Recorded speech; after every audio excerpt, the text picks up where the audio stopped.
जब से तुम्हें देखा है मैं हैरान हूं कि आखिर तुम पहले कहाँ थीं। पहले की बात कुछ और थी, मगर अब मुझसे सब्र नहीं होता यार। कब पूरी होगी तुम्हारी डिग्री? रेहान की आवाज में उदासी थी। फोन कान से लगाए लाला रुक घबरा सी गई। कुछ ही दिन पहले उनका रिश्ता तय हुआ था। ताया का बेटा रेहान, जो अभी 1 महीने पहले ही लंदन से वापस आया था, एक महफिल में लाला रुख को देखकर उस पर दिल हार बैठा था। और होता भी क्यों ना, लाला रुख की खूबसूरती पूरे खानदान में बेमिसाल मानी जाती थी। ये बात उसे हर कोई वक्त बेवक्त बताया करता था। ऐसे में जब रेहान जैसे खूबसूरत और आला तालीम पाए लड़के का रिश्ता आया, तो लाला रुख ने खुद को दुनिया की सबसे खुशकिस्मत लड़की समझ लिया। इस वक्त भी वह आधे घंटे से रेहान की मोहब्बत भरी बातों को सुन रही थी, और रेहान का तो बस नहीं चल रहा था कि हवेली की दीवारें तोड़कर मीलों का फासला तय कर सीधे शहर में बनी कोठी तक पहुंच जाए और लाला रुख को अपने साथ ले आए। अच्छा, अब मैं फ़ोन बंद करती हूँ, नमाज का वक़्त हो रहा है, लाला रुख ने मुस्कान दबाते हुए कहा। दूसरी तरफ रेहान दिल थाम कर रह गया। ओह खुदाया, तुम्हारी यही अदाएं तो मुझे मार डालेंगी। लेकिन कोई बात नहीं, रुखसती नहीं तो क्या हुआ, मैं तुम्हें अपनी मोहब्बत का सबूत जरूर दूंगा। 1 हफ्ते बाद हमारा निकाह है, वो भी शाह फैसल मस्जिद में। इतनी शानदार तरीके से निकाह करूंगा कि पूरी दुनिया देखेगी कि रेहान अपनी मोहब्बत को कैसे अपनाता है। उसके लहजे में गर्व झलक रहा था। लाला रुख हैरान रह गई। आज उसके घर वाले भी निकाह की बातचीत कर रहे थे। रेहान उसे और भी मोहब्बत के वादे कर रहा था। याद रखना लाला रुख, तुम्हारे वजूद पर सिर्फ मेरा हक़ है। ये कहते हुए उसका लहजा कुछ अलग सा हो गया था, जिससे लाला रुख डर सी गई थी। तभी अचानक रेहान के कमरे का दरवाज़ा खुला और उसका छोटा भाई आलम खान अंदर दाखिल हुआ। उसके चेहरे पर रेहान की बात सुनते ही एक साया सा लहराया। रेहान चौंक कर आलम की तरफ देखने लगा। लाला रुख घबराकर फ़ोन काट चुकी थी। रेहान मुस्कुरा दिया। अरे आओ ना लाला की जान, कहाँ गुम रहते हो यार, मेरे निकाह की तैयारियां करनी हैं और तुम हो के मिलते ही नहीं। रेहान ने प्यार से आलम के कंधे पर हाथ रखते हुए कहा। आलम उसे जान से भी प्यारा था। आलम ने थकी हुई नज़रों से रेहान को देखा। जिस ख्वाहिश के लिए उसने पूरी जिंदगी इंतजार किया, वो उसका भाई लंदन से लौटते ही ले गया था। उसके जहन में लाला रुख का हुस्न लहराया, मगर अब कुछ नहीं हो सकता था। उसने अपने दिल की बात वहीं दफन कर ली थी। वो अपनी आंखों के सामने लाला रुख को किसी और का होता कैसे देख रहा था, ये सिर्फ आलम ही जानता था। मगर उसने ठान लिया था कि वो कुछ नहीं कहेगा। वही बताने आया हूँ रेहान भाई, अम्मा जान आपको नीचे बुला रही हैं, रेहान ने घबराकर कहा। ओह हो, उन्होंने वाकई बुलाया था, मैं तो भूल ही गया। थोड़ी ही देर में दोनों भाई सीढ़ियां उतरते हुए नीचे पहुंचे। अम्मा जान उन्हें देखकर मुस्कुरा दीं। उनकी वजाहत देखते ही बनती थी। रेहान माँ के सामने बैठा तो चौंक पड़ा। क्या बात है अम्मा जान, आप कुछ परेशान सी लग रही हैं? सीमा बेगम ने हल्के से सिर हिलाया। वाकई कुछ बेचैनी है रेहान, निकाह की एक छोटी सी तकरीब घर में रख लेते हैं। हवेली हमारी इतनी शानदार है तो शहर जाकर निकाह करने की क्या ज़रूरत है? लोगों की नज़रें भी लगती हैं, दिल घबरा रहा है, न जाने क्या होने वाला है। सीमा बेगम का लहजा फिक्रमंद था। रेहान जोर से हंस पड़ा। अम्मा जान, ये नज़र वगैरह कुछ नहीं होता, आप भी पुराने ख्यालात छोड़िए। ये आपके बड़े बेटे का निकाह है, लोगों को पता तो चलना चाहिए कि हमारी क्या शान है। मैं लाला रुख से बहुत मोहब्बत करता हूँ और मैं चाचा जान के परिवार को इसका सबूत देना चाहता हूँ। निकाह शाह फैसल मस्जिद में होगा, बड़े बड़े फोटोग्राफर आएंगे, इतनी शानदार तकरीब होगी कि लोग देखते रह जाएंगे। रेहान के लहजे में घमंड साफ झलक रहा था। सीमा बेगम चुप हो गईं। आलम ने भी एक नज़र रेहान को देखा। खुद वो इतना बड़ा हंगामा खेज निकाह नहीं चाहता था। रुखसती होती तो और बात थी, मगर रेहान हमेशा अपनी मनमानी करता आया था। इस बार भी उसने अपनी बात मनवा ली। 1 हफ्ता बहुत कम था, लेकिन किसी तरह सब इंतजाम हो गए। जिसने भी सुना कि निकाह हवेली से इतनी दूर इस्लामाबाद में शाह फैसल मस्जिद में हो रहा है, हैरान रह गया। आखिरकार निकाह का दिन आ गया। गाड़ियों की एक लंबी कतार दिन के वक़्त शाह फैसल मस्जिद पहुंची। रेहान ने पहले ही बुकिंग कर रखी थी। मस्जिद खाली थी और उस दिन सिर्फ उन्हीं की निकाह की तकरीब थी। फूलों से लदे हुए पर्दे के एक तरफ रियान बैठा था और दूसरी तरफ सजी संवरी लाला रुख को लाकर बिठा दिया गया। सुनहरे रंग के कामदार लहंगे में वह आसमान से उतरी कोई हूर लग रही थी। रियान का दिल बेचैन होने लगा। वह उसे देखना चाहता था, मगर बीच में पर्दा हाइल था। आलम खान के दिल की दुनिया अजीब हो रही थी। सामने उसकी बचपन की मोहब्बत उसके भाई की होने जा रही थी। वह चुपके से वहां से हटना चाह रहा था, लेकिन तभी रियान ने आवाज देकर उसे अपने पास बुला लिया। यहाँ बैठो यार, मेरा पहली बार निकाह हो रहा है, थोड़ा घबरा रहा हूँ। रियान की आवाज पर आलम मुस्कुरा दिया और उसके पास बैठ गया। मौलवी साहब इजाब ओ कबूल की रस्में अदा कर रहे थे। रियान ने कबूल है कहा तो मौलवी साहब ने वही सवाल लाला रुख से दोहराया। उसकी खूबसूरत आवाज़ सुनाई दी तो रियान दिल थाम कर रह गया और आलम ने अपनी आंखें कस कर मींच लीं। निकाह की तकरीब मुकम्मल हो चुकी थी। लाला रुख को लाकर रियान के बराबर बिठाया गया तो वह जज्बात की शिद्दत से बेकाबू होने लगा। वह लग ही इतनी हसीन रही थी। रियान ने निकाह के फौरन बाद लाला रुख को 20 तोले सोना तोहफे में दिया था। जिसने भी देखा दांतों तले उंगलियां दबा लीं। सभी हैरान थे।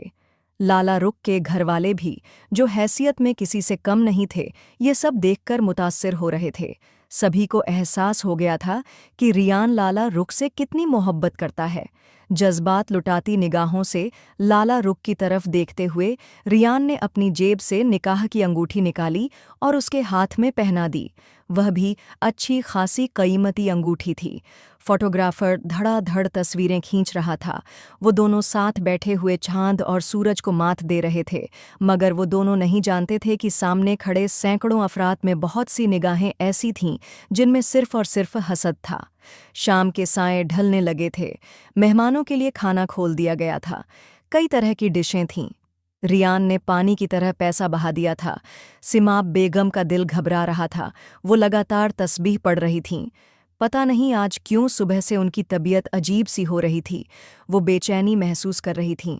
रियान के चेहरे पर फैली खुशी देखकर वो खुश तो थीं, लेकिन दिल को कहीं चैन नहीं मिल रहा था। तकरीब मुकम्मल होते होते रात की तारीकी चारों तरफ फैल चुकी थी। सिमाब बेगम बेचैनी से उठ खड़ी हुईं। बस करो रियान, अब हमें घरों को चलना चाहिए। रात बहुत हो गई है और सफ़र भी लंबा है। माँ की बात पर रियान ने सर हिला दिया। मेहमान रुखसत होने लगे। लाला रुख के घरवाले उसे ले जाने के लिए आगे बढ़े और तभी रियान ने लाला रुख का हाथ पकड़ लिया। वह जैसे करंट खाकर पलटी। कहाँ जा रही हो अपने शौहर की इजाज़त के बगैर? रियान ने मानीखेज आवाज़ में कहा तो लाला रुख के चेहरे पर लाली छा गई। उसके माँ बाप सामने से आ रहे थे। इजाज़त दो बेटा रियान, हम अपनी गुड़िया को अपने घर ले जाएं। 1 साल बाद तुम रुखसती करवाकर इस अमानत को अपने घर ले जाना। चचा जान ने कहा तो रियान ने बेइख्तियार ना में सर हिला दिया। नहीं, आप लोग नहीं, लाला रुख को शहर छोड़ने मैं खुद जाऊंगा। रियान की बात पर सब चौंक कर उसकी तरफ देखने लगे। आलम खान भी बेइख्तियार उसके करीब आ गया। सिमाब बेगम परेशान सी होकर आगे बढ़ीं। क्या कह रहे हो रियान? हमारा रास्ता अलग है और उन्होंने दूसरी तरफ जाना है। तुम कैसे लाला रुख को छोड़ने जाओगे? माँ की बात पर रियान मुस्कुरा दिया। सभी परेशान थे। सिमाब बेगम जानती थीं रियान ने जो बात मुंह से निकाल दी है वो उसे पूरा किए बिना नहीं मानेगा, और वही हुआ। रियान ने फैसला सुना दिया कि हवेली जाने वाले सारे अफराद दूसरा रास्ता इख्तियार करेंगे और वह पहले लाला रुख को उसके घर छोड़ेगा, फिर हवेली जाएगा। न चाहते हुए भी सिमाब बेगम को हामी भरनी पड़ी। वो बेटे की खुशी खराब नहीं करना चाहती थीं। रियान की बात मान ली गई थी। लाला रुख के घर से भी कई मेहमान आए थे जिन्हें कोठी वापस जाना था। गाड़ियों की एक लंबी कतार फिर से वापसी के लिए तैयार हो गई। कई मुसाफिर गाड़ियों में बैठ गए। 2 बड़ी बड़ी कोस्टरें मेहमानों से भर चुकी थीं। रियान ने आगे बढ़कर अपनी गाड़ी का दरवाज़ा लाला रुख के लिए खोला। वह अपनी घबराहट छुपाती हुई फ्रंट सीट पर बैठ गई। न जाने रियान ने उसे खुद ले जाने की बात क्यों की थी। वह बेवजह ही गुरूर महसूस करने लगी थी। रियान की मोहब्बत देखकर सब उसकी किस्मत पर रश्क कर रहे थे। ड्राइविंग सीट का दरवाज़ा खोलकर रियान अंदर आ गया। उनकी गाड़ी सबसे आगे थी, बाकी मुसाफिर पीछे थे और उनके चलने में अभी वक्त था। रियान ने एक नज़र पीछे देखा और गाड़ी स्टार्ट कर दी। बाकी सब लोग आते रहेंगे, हमें तो अपना सफ़र एंजॉय करना चाहिए। बस इसी मुख्तसर से वक्त के लिए तो तुम मेरे पास हो, फिर घर चली जाओगी। रियान ने गहरी नज़रों से लाला रुख की तरफ देखते हुए कहा तो उसके चेहरे पर फिर से लाली छा गई। रियान गाड़ी चलाते हुए काफी आगे निकल चुका था। दूसरे मुसाफिरों के साथ खड़े आलम खान ने परेशान होकर आगे देखा। रात गहराती जा रही थी मगर रियान को समझाना बेकार था। अंधेरी सड़कों पर रियान और लाला रुख की गाड़ी दौड़ रही थी। रियान आज उससे सब बातें कर लेना चाहता था। दाएं हाथ से स्टीयरिंग संभाले, वह बाएं हाथ से लगातार लाला रुख का हाथ पकड़े हुए था। क्या कहती हो लाला रुख, एक छोटी सी गुस्ताखी कर लूं? रियान ने लाला रुख की तरफ मुड़कर कहा। वह बुरी तरह घबरा गई। रियान ने उसकी घबराहट को खूब एंजॉय किया और बेख्तियार हंस पड़ा, लेकिन अगले ही पल उसका पैर अचानक ब्रेक पर जा पड़ा। गाड़ी के ठीक सामने काली सड़क पर बड़े बड़े पत्थर रखे हुए थे। गुजरने का कोई रास्ता नहीं था। गाड़ी एक झटके से रुकी। रियान के चेहरे पर भी परेशानी छा गई। साथ बैठी लाला रुख भी घबरा गई थी। ये पत्थर कैसे हैं? आते वक्त तो ऐसा कुछ नहीं था। लाला रुख ने कहा तो रियान अपनी तरफ का दरवाज़ा खोलकर बाहर निकल आया। वे बड़े और भारी पत्थर थे। साफ लग रहा था कि किसी ने जानबूझकर रास्ता बंद किया है। रियान जेब से मोबाइल निकालकर आलम को कॉल करने ही वाला था कि अचानक उसे लाला रुख की घुटी घुटी सी चीख सुनाई दी। उसने पलट कर देखा और उसके कदमों तले जमीन खिसक गई। दो हट्टे कट्टे नकाब पोश लोग लाला रुख को गाड़ी से बाहर घसीट रहे थे। उनके कंधों पर हथियार लटक रहे थे। लाला रुख की नज़र रियान पर पड़ी तो वह जोर से चीखी, रियान बचाओ! रियान पागलों की तरह उसकी तरफ दौड़ा, लेकिन तभी किसी ने पीछे से उसे जकड़ लिया। उसने खुद को छुड़ाने की बहुत कोशिश की, मगर वो शख्स बहुत ताकतवर था। तभी रियान को सिर के पीछे एक जोरदार वार का एहसास हुआ और वो गिरने लगा। उसके सामने ही लाला रुख को रोड से नीचे की ओर खींचा जा रहा था। वह चीख रही थी, छटपटा रही थी, लेकिन मर्दाना ताकत के सामने बेबस थी। उसका दुपट्टा गिर चुका था। गले में पड़े भारी सोने के हार को एक डाकू ने खींचकर निकाल लिया। मुझे छोड़ दो प्लीज, मैं खुद सारा सोना दे दूंगी। लाला रुख सिसकती रही, लेकिन डाकू ठाके मारते रहे। उन्होंने उसके हाथ से हार और झुमके ले लिए और फिर एक की नज़र उसकी उंगली की अंगूठी पर पड़ी। ये अंगूठी भी उतारो, डाकू ने कहा तो लाला रुख कांप गई। वह अंगूठी रियान ने निकाह के बाद दी थी। ये मेरी निकाह की अंगूठी है, वह कुछ कहने लगी थी कि पीछे से डाकू ने उसे फिर दबोच लिया। खुद उतारती है या हम लोग उतारें, मगर फिर अंगूठी के साथ कुछ और भी उतार देंगे। डाकू ने धमकी दी और हंसने लगे। लाला रुख ने कांपते हाथों से अंगूठी उतार दी। रियान ने बंद होती आंखों से सब देखा। उसने पास खड़े डाकू की टांग पर जोर से लात मारी। वह चौंक गया। रियान उठने की कोशिश कर ही रहा था कि डाकू ने गुस्से में अपनी बंदूक उसकी तरफ तान दी और अगले ही पल रियान पर कई गोलियां दाग दीं। वह जमीन पर गिर गया। खून का तालाब बन गया। लाला रुख की चीखें अंधेरे को चीर रही थीं। रियान के लबों से जो आखिरी लफ्ज़ निकला वह लाला रुख ही था। रात भीगती रही। पीछे से आती गाड़ियों में सबसे आगे आलम खान और सिम्मा बेगम बैठे थे, जिनका दिल घबरा रहा था। जल्दी चलाओ आलम खान, रियान की गाड़ी बहुत आगे निकल गई है। पता नहीं क्यों मुझे बहुत अजीब सी घबराहट हो रही है। हमें रात में सफ़र नहीं करना चाहिए था। सिम्मा बेगम ने कहा तो आलम ने संजीदगी से सिर हिला दिया। गाड़ी की रफ्तार ठीक थी कि अचानक उसने ब्रेक मारे। वह चौंक गया। सामने सड़क के बीचों बीच रियान की गाड़ी खड़ी थी। उसके दोनों दरवाजे खुले थे और ऐसा लग रहा था कि अंदर कोई नहीं है। आलम खान का दिल जोर से धड़क उठा। सिम्मा बेगम भी परेशान हो उठीं। पीछे मौजूद सारी गाड़ियां रुक गईं। आलम खान बेताबी के आलम में गाड़ी से उतरकर नीचे आया। उसके पीछे सिम्मा बेगम भी थीं। धीरे धीरे हर गाड़ी से सभी मेहमान उतरकर दौड़ते हुए आगे आने लगे। आलम खान भागते हुए रियान की गाड़ी तक पहुंचा और उसके कदमों तले जमीन खिसक गई। सामने ही रियान की बेजान लाश जमीन पर पड़ी थी। उसकी आंखें खुली थीं और उसके चारों तरफ लाल रंग का एक तालाब बना हुआ था। पास ही लाला रुख बैठी सिसक सिसक कर रो रही थी। उसका कामदार दुपट्टा नदारद था, सिर्फ लिबास था जो जगह जगह से फटा हुआ था। वह कहीं से भी दुल्हन नहीं लग रही थी। रो रो कर उसका काजल बह चुका था। बाल उलझे हुए थे और जेवर का कोई नामो निशान नहीं था। वह सिर से पांव तक एक उजड़ी हुई बदनसीब लड़की लग रही थी, जो अपने शौहर की लाश के पास बैठी बुरी तरह सिसक रही थी। या मेरे अल्लाह! सिम्माब बीगम के मुंह से निकला और वह लड़खड़ाकर वहीं जमीन पर बैठ गईं। जवान बेटे की लाश सामने थी, बहू उजड़ी हुई हालत में बैठी थी। सिम्माब बीगम के दिल से एक जोरदार हाय निकल गई। खुद आलम खान की भी यही हालत थी, जैसे उनके जिस्म में खून ही न बचा हो। उनका घराना लुट चुका था, खुशी के पल गम में बदल चुके थे। सारे मुसाफिर उनके इर्द गिर्द इकट्ठा होने लगे। जो भी देखता उसकी आंखें खुली की खुली रह जातीं। चारों ओर कोहराम मच गया था। लाला रुख के माता पिता भी पहुंच गए थे। निकाह के तुरंत बाद ही बेटी विधवा हो गई थी। उनके लिए यह सदमा किसी पहाड़ से कम नहीं था। लाला रुख की मां ने आगे बढ़कर उसे गले से लगा लिया। सब पूछ रहे थे कि क्या हुआ, रियान को किसने मारा, लाला रुख का जेवर कहाँ गया। लेकिन लाला रुख में हिम्मत नहीं बची थी कि वह सब बता सके। रो रो कर उसकी आवाज़ बैठ चुकी थी। वह बेहद डरी हुई लग रही थी। कांपते हुए उसने सिर्फ इतना ही बताया कि डाकुओं ने उनकी गाड़ी पर हमला कर दिया था और वह उसका सारा जेवर लूट कर ले गए। रियान ने विरोध करने की कोशिश की थी, जिस कारण उन्होंने उसे गोली मार दी। सिम्माब बीगम पर बेहोशी के दौरे पड़ने लगे। जवान बेटा मारा गया था। खुद आलम खान कभी माँ को संभालते, कभी रोती हुई लाला रुख को देखते। सड़क के बीचों बीच इतने लोगों का खड़ा होना ठीक नहीं था। खुद पर काबू पाते हुए आलम खान ने माँ से कहा, खुद को संभालिए अम्मा जान, हमें हवेली लौटना होगा। भाई की लाश को यहाँ सड़क पर नहीं छोड़ सकते। सिम्मा बीगम भी बहादुर महिला थीं। बुरी तरह रोते हुए उन्होंने खुद को संभाला और उठने की कोशिश करने लगीं, और तभी उनके कानों में दो महिलाओं की आवाज़ें पड़ीं। वे मेहमान औरतें थीं जो धीमे स्वर में कह रही थीं, अल्लाह तौबा, कैसी मनहूस लड़की है, अभी जिंदगी में आई नहीं और इनके जवान बेटे को खा गई। शक्ल तो देखो, कितनी मासूम है, लेकिन है पूरी डायन। दूसरी औरत भी हाँ में हाँ मिला रही थी। सब लोग शक भरी निगाहों से लाला रुख को देख रहे थे, जो रोती बिलखती अपनी माँ के सीने से लगती जा रही थी। सिम्माब बीगम ने एक दुख भरी निगाह उस लड़की पर डाली जिसकी दुनिया उजड़ चुकी थी। उन्होंने पलटकर उन दोनों औरतों की तरफ देखा।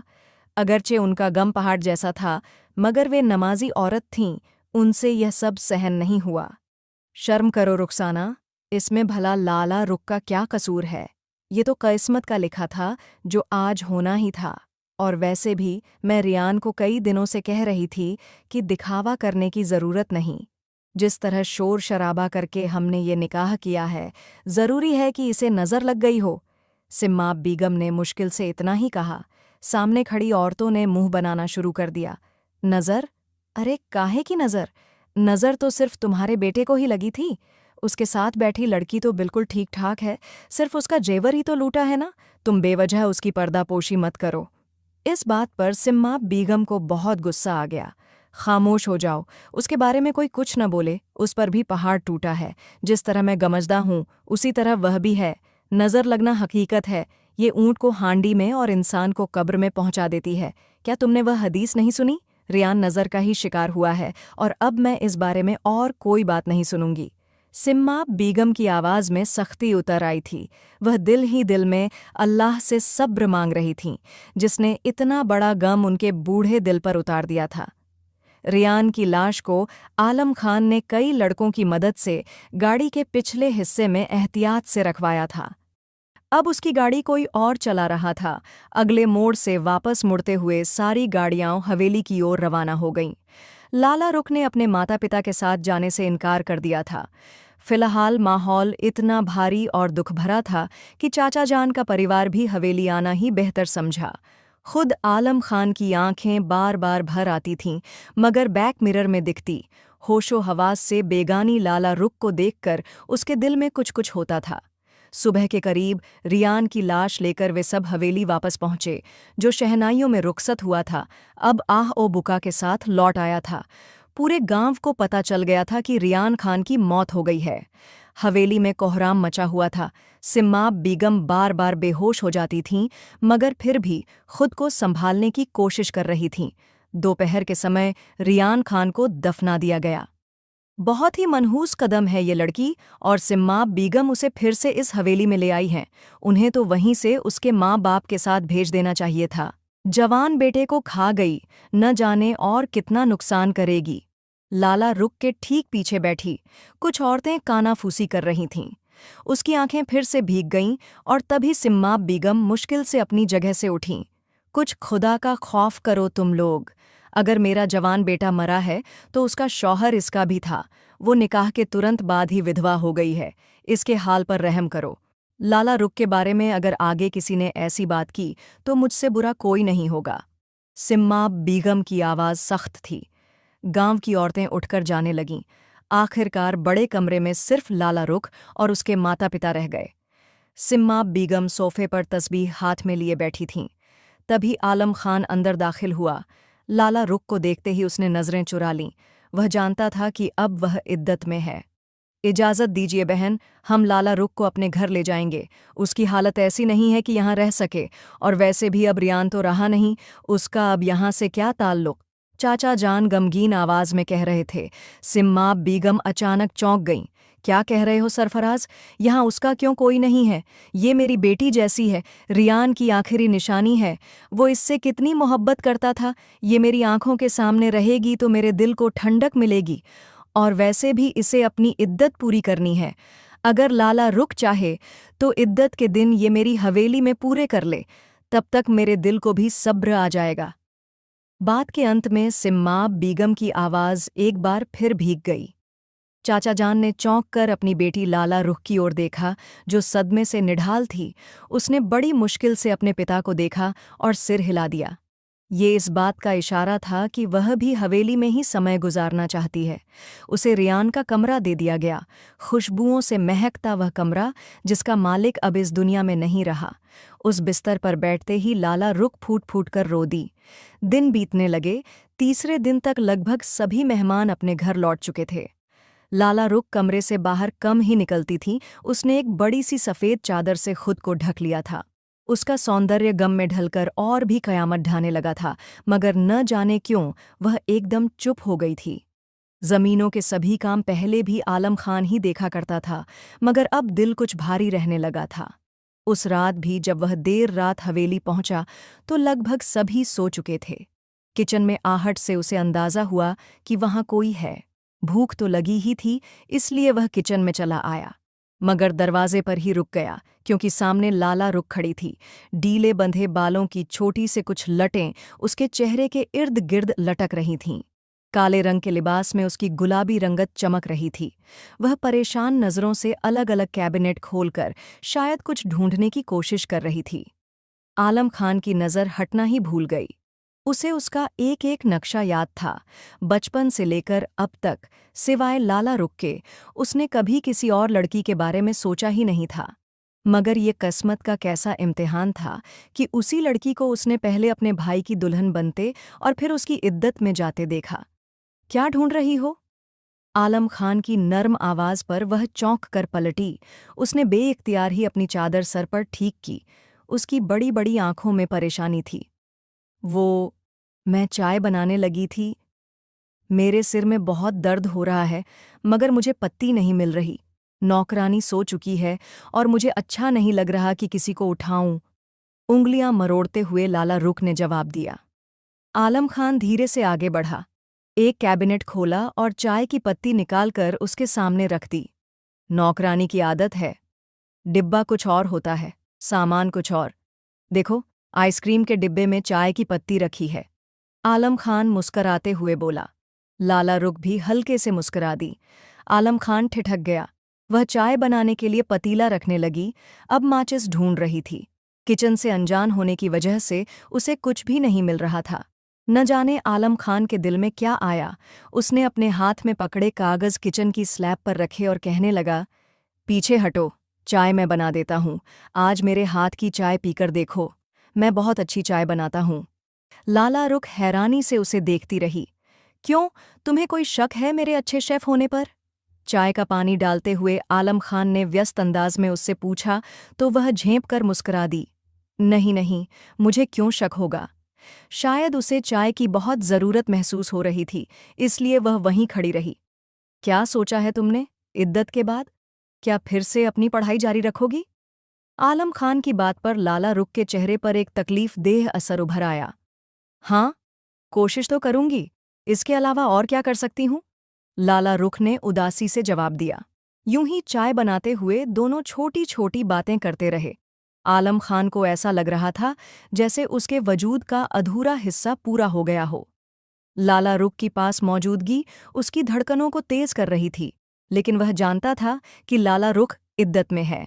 चाय बनाकर जब उसने 2 मगों में डाली तो एक मग लाला रुख को देते हुए बोला, आओ टेरेस पर चलकर चाय पीते हैं, बहुत अच्छा मौसम हो रहा है। शायद लाला रुख भूल गई थी कि वह इद्दत में है या फिर तन्हाई से ऊब चुकी थी, इसलिए चुपचाप उसके साथ चल दी। वह साथ साथ टेरेस तक आ गए। बाहर हल्की सी ठंडक थी। लाला रुख ने अपनी चादर खुद पर अच्छी तरह से ओढ़ ली।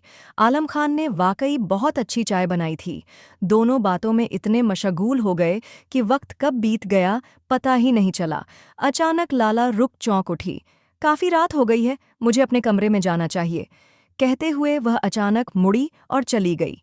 आलम खान उसे जाते हुए देखता रहा और फिर जैसे अपने दिल का चोर पकड़ में आने पर शर्मिंदा सा हो गया। कुछ दिन बाद की बात है, आलम खान एक झिरगे का फैसला करके घर लौटा। उसे सीमा बेगम की तलाश थी। कुछ जमीनों का पुराना केस आज तय हो गया था। वह बहुत खुश था और माँ को यह खबर सुनाना चाहता था। अम्मा, अम्मा जान, कहाँ हैं आप? वह आवाज़ें देता हुआ उन्हें ढूंढ रहा था जब उसकी नज़र रियान खान के कमरे के खुले दरवाजे पर पड़ी। वह चौंक गया, क्योंकि अंदर का नज़ारा परेशान करने वाला था। सामने ही लाला रुख कमरे में दाखिल हो रही थी, मगर उसकी चाल बहुत असंतुलित थी। चेहरा जर्द था और वह इतनी परेशान दिख रही थी कि उसने आलम खान की ऊंची आवाज़ तक नहीं सुनी, या शायद वह होश में ही नहीं थी। आलम खान उसे देखे जा रहा था। वह लड़खड़ाते हुए कमरे में दाखिल हुई और फिर जैसे खड़ी नहीं रह सकी, बेड के पास जाकर जमीन पर बैठ गई। उसने सीने पर हाथ रखा जैसे उसका दम घुट रहा हो। दूर से ही आलम खान को अंदाज़ा हो गया था कि उसकी तबीयत बहुत खराब है। वह 2 कदम आगे बढ़ा, दिल जैसे किसी ने मुट्ठी में कस लिया हो, लेकिन अगले ही पल वह रुक गया। लाला रुख इद्दत में थी और उस वक्त उसके कमरे में जाना मुनासिब नहीं था। उसने पीछे मुड़ने की कोशिश की, लेकिन कदमों ने उसका साथ नहीं दिया। जब दोबारा देखा तो लाला रुख अपनी पेशानी को मलते हुए खड़ी हो रही थी, लेकिन एक कदम चलते ही जैसे उसे तेज चक्कर आया और वह जमीन पर गिर पड़ी। आलम खान बौखलाकर कमरे की तरफ भागा। अंदर जाते ही जोर से पुकारा, लाला रुख, क्या हुआ तुम्हें? वह उस पर झुका, उसके चेहरे को थपथपा रहा था, और तभी लाला रुख ने आंखें खोल दीं। आलम खान ने राहत की सांस ली। शायद उसे जोर का चक्कर आया था। उसने सहारा देने के लिए हाथ बढ़ाया और आलम खान ने उसे पकड़कर बेड पर बैठा दिया। वह अभी तक ठीक से संतुलन नहीं बना पा रही थी। क्या बात है लाला रुख, तुम्हारी तबीयत खराब है क्या? तुम काफी बीमार लग रही हो। चलो, मैं तुम्हें डॉक्टर के पास ले चलता हूँ। रात हो रही है, अगर तबीयत और बिगड़ गई तो फिर कौन देखेगा? आलम खान के लहजे में बेहिसाब फिक्र थी। लाला रुख ने चौंक कर उसे देखा और आलम खान ने नजरें चुरा लीं। उसकी आवाज में छुपी बेचैनी शायद लाला रुख ने महसूस कर ली थी। नहीं, मैं ठीक हूँ, शायद कमजोरी की वजह से चक्कर आ गया, लाला रुख बोली, लेकिन उसकी आवाज में कमजोरी साफ झलक रही थी। आलम खान कुछ देर चुप रहा। सिर्फ कमजोरी की वजह से इतनी तबीयत खराब नहीं होती, और अगर है भी तो दवा लेने में क्या हर्ज है? अब की बार उसकी आवाज में हल्का सा विरोध था। अचानक ही लाला रुख ने सिर उठाकर उसे देखा। उसकी आंखों में आंसू थे। आप समझते क्यों नहीं? मैं रात के इस वक्त आपके साथ दवा लेने नहीं जा सकती। आप मेरे लिए नाम हरम हैं और मैं रियान की विधवा हूँ, इद्दत में हूँ। लोग क्या क्या बातें बनाएंगे, आपको अंदाज़ा नहीं। उसकी आंखों से आंसू झलक पड़े थे। आलम खान दंग रह गया। उसने कभी ये नहीं सोचा था कि वह विधवा हो रही है। आप प्लीज़ यहाँ से चले जाइए, लाला रुख ने अपना चेहरा दूसरी तरफ मोड़ते हुए कहा। आलम खान कुछ देर तक उसे देखता रहा, फिर बेजान कदमों से कमरे से बाहर निकल आया। अपने ख्यालों में खोते हुए वह सीमा बेगम के कमरे तक पहुंच गया। हल्की सी दस्तक देकर वह अंदर दाखिल हुआ। वह सामने ही ईशा की नमाज पढ़कर सलाम फेर रही थी। क्या बात है आलम खान? काफ़ी देर से मुझे आवाज़ दे रहे थे, मैं नमाज पढ़ रही थी, इसलिए जवाब नहीं दे सकी। उन्होंने आलम खान का माथा चूमते हुए पूछा, लेकिन वह इतनी परेशान नजर आ रहा था कि वह चौंकी बिना न रह सकीं। क्या हुआ है, तुम इतने परेशान क्यों हो? सीमा बेगम ने पूछा तो आलम खान ने बेखुदी में सिर उठाकर उन्हें देखा। लाला रुख की तबीयत ठीक नहीं है अम्मा जान। मैंने उसे दवाई के लिए पूछा, लेकिन उसने मेरे साथ जाने से मना कर दिया। देखने में वो बहुत ज्यादा बीमार लग रही है। मुझे नहीं पता उसे क्या हो गया है। आलम खान बड़े उदास मन से कह रहा था, जैसे उसका पसंदीदा खिलौना टूट रहा हो। सीमा बेगम ने चौंक कर उसकी ओर देखा और एक ठंडी सांस ली। तुम नहीं जानते आलम खान, एक औरत के लिए उसका सबसे बड़ा सहारा उसका पति होता है, और लाला रुख का पति तो उसका सहारा बनने से पहले ही इस दुनिया से चला गया। उसने खुशियों से पहले ही गम देखे। यही गम उसे अंदर ही अंदर खा रहा है। शायद वह इसीलिए दिन ब दिन घुलती जा रही है। मुझे डर है कहीं यह गम उसे अंदर से खोखला न कर दे। सीमा बेगम की आवाज़ में दर्द था। उन्हें लाला रुख अपनी बेटियों की तरह प्यारी थी। आलम खान बेखुदी में माँ की गोदी में सिर रखकर लेट गया। यह तो उस पर जुल्म है अम्मा जान, मुझसे उसका यह गम नहीं देखा जाता। न जाने कैसे वह माँ के सामने अपना दिल खोल गया। सीमा बेगम कुछ पल तक उसे देखती रही और फिर बोली, तो फिर उसका गम दूर कर दो। आलम खान, अपने भाई की जगह ले लो, लाला रुख से निकाह कर लो। सीमा बेगम की आवाज़ जैसे आलम खान पर पहाड़ बनकर टूट पड़ी। वह एक झटके से उठ बैठा और उसने फटी हुई आंखों से माँ की तरफ देखा। यह आप क्या कह रही हैं अम्मा जान? वह भाई की बीवी है, मैं उससे शादी कैसे कर सकता हूँ? उसने हौले से पूछा तो सीमा बेगम ने गहरी सांस ली। हकीकत को स्वीकार करो आलम खान, रियान अब कभी वापस नहीं आएगा। लाला रुख जवान है, उसके सामने पूरी जिंदगी पड़ी है। तुम्हारा और उसका जोड़ा बिल्कुल सही है। मैं भाई साहब से बात कर लूंगी, उन्हें कोई ऐतराज़ नहीं होगा। तुम उन्हें अपने बेटे की तरह प्यारे हो। मैं चाहती हूँ कि कुछ दिन बाद जब लाला रुख की इद्दत खत्म हो जाए तो मैं तुम्हारा और उसका निकाह कर दूं। बताओ, क्या तुम्हें कोई ऐतराज़ तो नहीं? सीमा बेगम आलम खान की आंखों में झांकते हुए सवाल कर रही थी।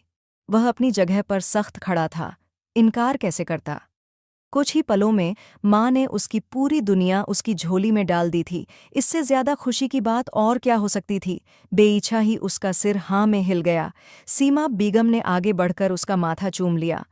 तुम मेरे अच्छे बेटे हो, माँ की बात को नहीं टालते। आलम खान मुस्कुराते हुए माँ के पास से उठकर चला गया। उसका बुझा हुआ दिल अचानक ही खुशी के एहसास में बदल गया था। उसने एक नज़र लाला रुख के कमरे की तरफ डाली, जिसका दरवाज़ा बंद था। वह बेइच्छा मुस्कुरा दिया। मैं तुम्हें वह सारी खुशियाँ दूंगा लाला रुख, जिनकी तुम हकदार हो। अपने कमरे की तरफ जाते हुए वह लगातार यही सोच रहा था। कुछ दिन और सिसकते हुए बीत गए। एक हफ्ते बाद लाला रुख की इद्दत पूरी हो चुकी थी। इस दौरान आलम खान ने जितनी बार भी उसे देखा, वह उसे जर्द रंगत के साथ मुश्किल से चलती हुई दिखी थी। अम्मा जान ने लाला रुख के माँ बाप से बात कर ली थी और उन्हें आलम खान और लाला रुख के निकाह पर कोई ऐतराज़ नहीं था, बल्कि वे तो सीमा बेगम के एहसानमंद थे, जिन्होंने लाला रुख को अपनी बेटी की तरह समझा था। उनके निकाह की तारीख रख दी गई। आलम खान को नहीं पता था कि लाला रुख इस बात पर खुश है या नहीं। उसने जितनी बार भी उसका सामना करने की कोशिश की, कोई न कोई काम आ जाता, और यही कामों के बीच उसके निकाह का दिन आ पहुंचा। लाला रुख लाल रंग के कपड़े में बेहद हसीन लग रही थी, लेकिन उसकी पीली रंगत अपने अंदर के डर को छिपाने में नाकाम हो रही थी। निकाह नामे पर दस्तखत करते हुए आलम खान ने सिर उठाकर उसे देखा। उसके हाथ कांप रहे थे। आलम खान दिल ही दिल में मुस्कुराया। मैं तुम्हारे सारे डर दूर कर दूंगा। तुम नहीं जानती कि मैं तुमसे कितनी ज्यादा मोहब्बत करता हूँ, शायद रयान भाई से भी ज्यादा। और अब तुम मेरी मोहब्बत की ताकत देखकर अपने सारे गम भूल जाओगी। दिल में संकल्प करते हुए आलम खान सभी की बधाइयाँ ले रहा था। शाम की स्याही में ढलते ही सारी रस्मों के बाद आलम खान कमरे का दरवाज़ा खोलकर अंदर दाखिल हुआ। उसके होठों पर मुस्कान थी। वह आज से लाला रुख को अपनी पत्नी का दर्जा देगा। लेकिन सामने देखते ही अचानक उसके पैरों तले से ज़मीन खिसक गई, क्योंकि सामने बिस्तर पर उलटी तिरछी पड़ी लाला रुख थी। उसके चेहरे से ही लगता था कि वह होश और हवास में नहीं थी। आलम खान का दिल धक से रह गया। वह दौड़कर आगे बढ़ा। उसने लाला रुख को सहारा देकर सीधा किया, लेकिन वह होश और हवास से बेखबर थी। लाला रुख, होश में आओ, क्या हुआ है तुम्हें? आलम खान ने उसका माथा छुआ। उसका हाथ जैसे जल सा गया। लाला रुख का शरीर असाधारण रूप से गर्म था। आलम खान को तुरंत समझ आ गया कि वह ठीक नहीं थी। अम्मा जान, अंदर आइए। आलम खान उल्टे कदमों बाहर निकलकर माँ को आवाज दी। वह जो बाहर परिवार की औरतों के साथ बैठी बातें कर रही थीं, अचानक चौंक पड़ीं। सभी मेहमान घबरा कर उठे। लाला, रुक को कुछ हो गया है। आप प्लीज़ उसके कपड़े बदल दीजिए ताकि मैं उसे अस्पताल ले जाऊं। इतने भारी कपड़ों में उसे वहां ले जाना मुनासिब नहीं है। आलम खान की बात पर सभी में घबराहट फैल गई। औरतें फिर से आपस में बड़बड़ाने लगीं। सीमा बेगम घबराए हुए आगे बढ़ीं। ओ मेरे अल्लाह, इस लड़की की परेशानियां कब खत्म होंगी? बड़बड़ाते हुए वह अंदर दाखिल हुईं और दरवाज़ा बंद कर लिया। नौकरानी की मदद से उन्होंने लाला रुख के कपड़े बदल दिए थे। वह अब भी बेहोश थी। आलम खान उसे लेकर अस्पताल चला गया था। सीमा बेगम ने साथ जाने की कोशिश की थी, लेकिन आलम खान ने उन्हें यह कहकर रोक दिया था कि घर में मेहमानों का 1000 का जमावड़ा है। वह जल्दी ही लाला रुख की दवाई लेकर घर आ जाएगा। उसे पूरा यकीन था कि लाला रुख बेहद कमजोरी के कारण बेहोश हो गई है। अस्पताल काफी दूर था। जब आलम खान ने लाला रुख को स्ट्रेचर पर लिटाकर डॉक्टरों के हवाले किया तो उसे ऐसा लगा जैसे उसका दिल भी लाला रुख के साथ अंदर चला गया हो। वह बेचैनी से कॉरिडोर में टहलते हुए डॉक्टरों से किसी खबर का इंतजार कर रहा था। बार बार घड़ी देखता हुआ उसे ऐसा महसूस हो रहा था जैसे समय पहाड़ सा बन गया हो। और तभी सामने से डॉक्टर आती हुई दिखी। मुबारक हो मिस्टर आलम खान, आपकी वाइफ प्रेग्नेंट हैं, आप पिता बनने वाले हैं। आपका बच्चा बिल्कुल ठीक है और आपकी मिसेस भी होश में आ चुकी है। लेकिन हैरानी की बात यह है कि उन्हें अभी तक यह अंदाज़ा नहीं था कि वह प्रेग्नेंट हैं, और जाहिर है आपको भी नहीं पता होगा। डॉक्टर मुस्कराते हुए आलम खान से कह रही थी। ये शायद आलम खान के लिए एक बेहद हैरान करने वाला पल था। आलम खान सन्न रह गया था। उसके कानों में आवाज़ गूंजने लगी। कितना समय गुजरा है? डॉक्टर साहब के लब्बों से सरसराती हुई आवाज़ निकली और वह खुद हैरान रह गया। उसने यह सवाल कैसे पूछ लिया था? डॉक्टर एक पल के लिए चौंकी। 3 महीने तो हो ही चुके हैं। बाकी असल वक्त का अंदाज़ा रिपोर्ट्स आने के बाद ही होगा। डॉक्टर जवाब देकर आगे बढ़ गई थी। आलम खान का दिल चाहता था कि वह अपना सिर पकड़कर जमीन पर दे मारे। वह क्या समझता था और वह क्या निकली? उसकी मासूमियत के पीछे कितना घटिया किरदार था। वह जानता था कि रयान तो उसे हाथ लगाए बिना ही इस दुनिया से चला गया था, तो फिर वह प्रेग्नेंट कैसे हो गई? सामने से लाला रुख आती हुई दिखी। उसके हाथ में रिपोर्ट्स थीं और उसका रंग पहले से ज्यादा पीला हो चुका था। उसने आलम खान की तरफ नजर उठाई और डर के मारे वह कांप गई। आलम खान की नजरों में उसके लिए इतनी नफरत थी जिसका कोई हिसाब नहीं था। वह उसे देखकर उल्टे कदमों अस्पताल से बाहर निकलता चला गया। लाला रुख लगभग दौड़ते हुए उसके पीछे अस्पताल से बाहर आई। अपनी गाड़ी में बैठते हुए वह अपने जबड़ों को भींचकर खुद पर काबू पाने की हर मुमकिन कोशिश कर रहा था। लाला रुख चुपचाप उसके साथ आकर बैठ गई। पूरे रास्ते दोनों में कोई बात नहीं हुई। जब आलम खान ने लाला रुख को हवेली में दाखिल किया, ऐसा लग रहा था जैसे वह कोई हार चुका इंसान हो। लॉन्ज में सीमा बेगम कुछ औरतों के साथ बैठी दोनों का इंतजार कर रही थीं। अरे शुक्र है, अपने पैरों पर चलकर वापस आई मेरी बहू। क्या हो गया था? डॉक्टर ने क्या बताया है? सीमा बेगम झपक कर आगे बढ़ी और उन्होंने लाला रुख के माथे पर प्यार किया। वह चुपचाप खड़ी रही। आलम खान ने पलटकर एक नफरत भरी नज़र लाला रुख पर डाली और बोला, आपकी बहू माँ बनने वाली है। अम्मा जान, मुबारक हो। आपका वह बेटा जो निकाह के बाद उन्हें हाथ लगाए बिना इस दुनिया से चला गया, उनका बच्चा उनके पेट में पल रहा है। आलम खान की बात ने जैसे सबको स्तब्ध कर दिया। सभी औरतों के मुंह खुले रह गए। खुद सीमा बेगम भी हैरान होकर लाला रुख को देख रही थीं, जो शर्म के मारे जमीन में गड़ती जा रही थी। उसने एक झटके से हाथ में पकड़ी रिपोर्ट को वहीं फेंका और दौड़ते हुए अपने कमरे की तरफ बढ़ गई। सीमा बेगम ने उसकी आंखों से गिरते आंसुओं को देख लिया था। आलम खान थके हारे अंदाज में सोफे पर गिरते हुए बैठ गया। उसका दिल चाहता था कि वह फूट फूट कर रोए। आखिर वह क्या हालात झेल रहा था? जिस लड़की को उसने बचपन से चाहा, वह अब उसके सामने अपने भाई की पत्नी बनकर बैठी थी, और अब जब वह उसकी जिंदगी में आई थी तो उसके चरित्र पर इतना बड़ा दाग लग चुका था कि वह चाहकर भी उसे नहीं देख सकता था। आलम खान, अपने दिल को बड़ा करो, वह तुम्हारे भाई का बच्चा है। सीमा बेगम की आवाज़ आई तो आलम खान ने आंखें फैलाकर उन्हें देखा। क्या कह रही हैं अम्मा जान? आखिर आप इतनी सकारात्मक सोच क्यों रखती हैं? आप जानती हैं, अगर यह सब सच है तो निकाह से पहले उसने रयान भाई के साथ। वह अपना वाक्य पूरा न कर सका और गुस्से में अपना हाथ जोर से सोफे पर दे मारा। सीमा बेगम चुप हो गईं। हाँ, मैं जानती हूँ, ऐसा ही हुआ है, लेकिन तुम सिर्फ इतना सोचो कि तुम्हारा वह भाई जो जवानी में मर गया, यह बच्चा उसकी निशानी है। रयान बाहर के माहौल में पला बढ़ा था, हो सकता है यह उसकी इच्छा हो। तुम जानते थे, वह हर बात मनवा लिया करता था। लाला रुख को मैं जानती हूँ, वह ऐसी नहीं है। जरूर वह रयान के आगे मजबूर हो गई होगी, अल्लाह उसकी माफ़ी करे। लेकिन तुम भी लाला रुख को माफ़ कर दो और जिंदगी शुरू करो। हवेली को खुशियों की जरूरत है। सीमा बेगम की आवाज़ आंसुओं में डूब रही थी। आलम खान साकत निगाहों से उन्हें देखता रहा। तभी रुखसाना चाची की आवाज़ आई। क्या कर रही हो सीमा? अब कब तक इस लड़की की तरफदारी करोगी तुम? अपनी आंखों पर पर्दा डालना बंद करो। इतना बड़ा गुनाह लेकर घूम रही है वह, और तुम फिर भी उसका साथ दे रही हो। रुखसाना चाची की आवाज़ पर सीमाब बेगम ने हाथ उठाकर उन्हें चुप रहने को कहा। यह मेरे घर का मामला है रुखसाना, बेहतर होगा कि तुम इसका जिक्र बाहर न करो। वह मेरे बेटे का बच्चा है और कोई भी उस पर उंगली नहीं उठा सकता। उन्होंने आखिरकार एक कड़ी निगाह आलम खान पर डाली। वह बेसब्री से माँ को देखता हुआ वहां से उठ गया। अपने कमरे में जाते ही उसने एक नफरत भरी नज़र लाला रुख पर डाली। वह चुपचाप बिस्तर पर बैठी थी और उसकी आंखों से बिना आवाज़ के आंसू गिर रहे थे। मैं जानता हूं तुम अपने शरीर में यह गुनाह लिए फिर रही हो। रयान भाई तो निकाह के फौरन बाद इस दुनिया से चले गए थे। क्या तुम्हारे अंदर इतना भी सब्र नहीं था कि रुखसती तक खुद को रोक सकती? मैं तुम्हें क्या समझता था, और तुम क्या निकली? मासूमियत के पीछे तुम्हारा चरित्र कितना घटिया था। आलम खान ने हाथ में पकड़ा हुआ मोबाइल जोर से जमीन पर फेंका। लाला रुख ने बेबस होकर नजर उठाकर उसे देखा। उसकी आंखों में आंसू थे।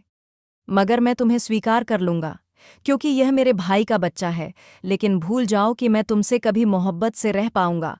तुम मेरी नज़रों में गिर चुकी हो। आलम खान की बात पर वह बिना कुछ कहे अपनी जगह से उठी और चलते हुए आलम खान के पास पहुंच गई। आप सिर्फ इसलिए मुझे गिरा हुआ समझ रहे हैं क्योंकि मैं प्रेग्नेंट हूं, और आपका भाई तो मुझे हाथ लगाए बिना मर गया, लेकिन मुझे स्वीकार करने पर तैयार हैं क्योंकि आखिरकार यह आपके भाई का बच्चा है। तो फिर सुन लीजिए एक आखिरी सच, यह बच्चा आपके भाई का भी नहीं है। लाला रुख की आवाज़ पर आलम खान उसे कुछ पल चौंक कर देखता रहा, और फिर जैसे ही उसकी बात को समझा, अचानक एक जोरदार थप्पड़ लाला रुख के गाल पर पड़ गया। तुम इस लायक नहीं हो कि तुम किसी की बीवी बनो। नफरत से उसकी तरफ देखता हुआ आलम खान दरवाज़ा खोलकर बाहर निकल गया था। लाला रुख जमीन पर बैठती चली गई। आज दूसरी बार उसकी जिंदगी उजड़ चुकी थी। घर से बाहर निकलते ही आलम खान का रुख अपनी गाड़ी की तरफ था। आधी रात तक वह गाड़ी लेकर न जाने कहाँ कहाँ सड़कों पर भटकता रहा। उसके खून में उबाल उठ रहे थे। उसका मन कर रहा था कि वह जाकर लाला रुख को मार डाले या अपना सिर फोड़ ले। वह आज तक ऐसी लड़की से मोहब्बत करता रहा था जिसका चरित्र इतना बड़ा सवालिया निशान बन चुका था। सुबह जब वह वापस आया तो घर में असामान्य चुप्पी थी। मेहमान जा चुके थे। सीमा बेगम लाल आंखों के साथ लाउंज में वहीं बैठी थीं जहां वह रात उन्हें छोड़कर गया था। आलम खान ने उनसे नज़रें मिलाए बिना मेहमान खाने में चला गया। अपने कमरे में जाने की हिम्मत उसके अंदर नहीं थी। सीमा बेगम ने नज़रें चुराई। वह जानती थीं कि वह एक मर्द था। मेहमान खाने में सिगरेटें फूंकते और हर आने जाने वाले से झगड़ा करते हुए आलम खान ने कुछ दिन कैसे बिताए, ये बस वही जानता था। उसकी कोशिश थी कि वह लाला रुख को माफ़ कर दे, लेकिन यह सब नामुमकिन था। और जिस दिन उसकी सहनशीलता जवाब दे गई, वह लड़खड़ाते हुए उठ खड़ा हुआ। मैं आज उसे तलाक दे दूंगा। खोलते हुए दिमाग के साथ वह बस यही सोचता हुआ अपने कमरे के दरवाजे तक आया, और दरवाजे को धड़ाम से खोलते हुए उसने देखा कि वह नमाज पर बैठी थी और सलाम फेर रही थी। सलाम फेरते हुए उसकी निगाह आलम खान पर गई, जो उसे नफरत से देख रहा था। नमाजें पढ़ने से गुनाह माफ़ नहीं होते लाला रुख बीबी, और गुनाह भी ऐसे जो तुम अपने साथ लिए घूम रही हो। तुम्हारी तो सज़ा जहन्नम है, दुनिया में भी और आखिरत में भी। नफरत भरी आवाज़ में आलम खान कहते हुए उसके पास रखे सोफे पर जा बैठा था। उसके जूतों का रुख लाला रुख के चेहरे की तरफ था। लाला रुख की आंखों में पानी भरने लगा। उसने पलटकर आलम खान को देखा। वैसे क्या मैं पूछ सकता हूँ कि यह तुम्हारे किस बॉयफ्रेंड का तोहफा है? शहर में रहती हो ना तुम, जरूर कोई कारनामा किया होगा। आलम खान और भी शायद कुछ कहता, लेकिन अचानक लाला रुक उठ खड़ी हुई। खुदा के लिए बस कर दें। अगर मैं आपको कुछ कह नहीं रही तो इसका मतलब यह नहीं कि आप मेरी लगातार किरदार कुशी करें। आखिर आप एक बार सुन तो लें। यह सब मैंने खुद नहीं किया। जिस दिन हमारा निकाह हुआ था और रयान मुझे लेकर शहर वापस जा रहे थे, रास्ते में डाकुओं ने हमारी गाड़ी रोक ली। उन्होंने न सिर्फ मेरा जेवर लूटा, बल्कि उन्होंने मेरी इज्जत भी पामाल कर दी थी। रयान उन्हें रोकते रहे, लेकिन उन्होंने मेरी आंखों के सामने रयान को गोली मार दी। रयान मुझे नहीं बचा सके और न इनको। मैंने उस दिन सब कुछ खो दिया। जिस वक्त आप लोग मेरे सरहाने पहुंचे थे, मैं वहां सब कुछ लाकर बैठी, सिर्फ अपनी किस्मत पर मातम कर रही थी। मैं ये सब किसे बताती? मुझे लगा शायद खुदा ने मुझ पर रहम किया है कि मेरा पर्दा रह गया, लेकिन मैं हैरान थी कि उसने आप जैसे शख्स को मेरे लिए चुना, जो सच्चाई जाने बिना सिर्फ मुझ पर उंगली उठाना जानता है। लालाह रुख जैसे फट पड़ी थी। हल्के की सूरत में लिपटा हुआ दुपट्टा ढलकर उसकी शानों से नीचे गिर गया था। आंसू एक कतार की सूरत में उसकी आंखों से बह रहे थे। आलम खान फटी फटी निगाहों से उसकी तरफ देख रहा था। यह सब तो उसके दिमाग में नहीं आया था। लालाह रुख की बेकाबू होती सिसकियां बता रही थीं कि वह सच कह रही है। आलम खान शर्मिंदगी के समंदर में सर से पैर तक डूब चुका था। बस यही थी उसकी मोहब्बत की हैसियत। उसका जी चाहता था कि वह लालाह रुख के कदमों में बैठकर उससे माफ़ी मांगे, और अगले ही पल कमरे के खुले दरवाजे से सीमा बेगम अंदर दाखिल हुईं। यह मैं क्या सुन रही हूँ? लालाह रुख, तुम कहानी को कभी कोई मोड़ दे देती हो और कभी कोई मोड़ में तुम्हारा साथ दे देकर थक गई, और तुम हर बार अपने किरदार पर एक नया सवाल उठा देती हो। मुझे लग रहा था कि तुम्हारे पेट में पलने वाला बच्चा हमारे रयान का है, लेकिन यह न जाने किसकी औलाद है। इसके साथ मैं तुम्हें इस हवेली में कैसे स्वीकार कर लूं? सीमा बेगम की आवाज में तल्खी और बेबसी एक साथ थी। वह थके हारे अंदाज में वहीं बिस्तर पर बैठ गईं। लाला रुख सिसकियां लेते हुए जमीन पर बैठ गई थी। मैं कुछ नहीं जानती अम्मा जान, यह सब कुछ मैंने खुद नहीं किया। वह लगातार रो रही थी और अचानक उसने सिर उठाया और आलम खान की तरफ देखकर कहा, आप मुझे तलाक दे दें। मैं आपके साथ नहीं रहना चाहती, क्योंकि आपने दुख के वक्त में मेरा साथ देने के बजाय मुझ पर शक किया है। उसकी आवाज आंसुओं में डूब गई थी। आलम खान तड़प सा गया। वह एक बार फिर लालाह रुख को नहीं खोना चाहता था। मुझे माफ कर दो लालाह रुख, मैं नहीं जानता था कि मैं इतना बड़ा गुनाह कर रहा हूँ। खुदा के लिए मुझे माफ कर दो। तुम माफ नहीं करोगी तो खुदा भी मुझे माफ नहीं करेगा। मैं अपनी मर्दानगी के घमंड में यह भूल ही गया था कि मैंने जिसे बचपन से चाहा, कम से कम मुझे उसके किरदार पर भरोसा तो होना चाहिए था। आलम खान की आवाज़ आंसुओं में डूब रही थी। कमरे में मौजूद हर शख्स सिसकियों के साथ रो रहा था, अपनी अपनी गलतियों पर पछता रहा था, लेकिन खुदा ने इन सब पर रहम कर दिया था। सीमा बेगम ने लड़खड़ाते कदमों से उठकर लालाह रुख के सिर पर हाथ रखा था। अल्लाह तुम्हारे लिए आसानी करे। वह इतना कहकर कमरे से बाहर निकलती चली गई। आलम खान लालाह रुख के सामने बैठा झार झार रो रहा था, और रो तो लालाह रुख भी रही थी, लेकिन उसके दिल को सुकून मिल रहा था।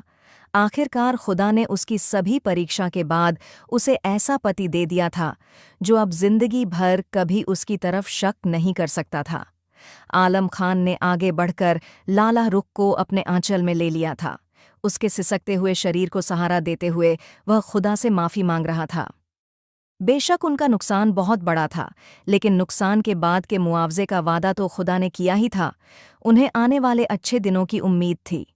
लालाह रुख के आंसू पोंछते हुए आलम खान ने उससे वादा किया था कि वह आगे कभी उसकी आंखों में कोई आंसू नहीं आने देगा।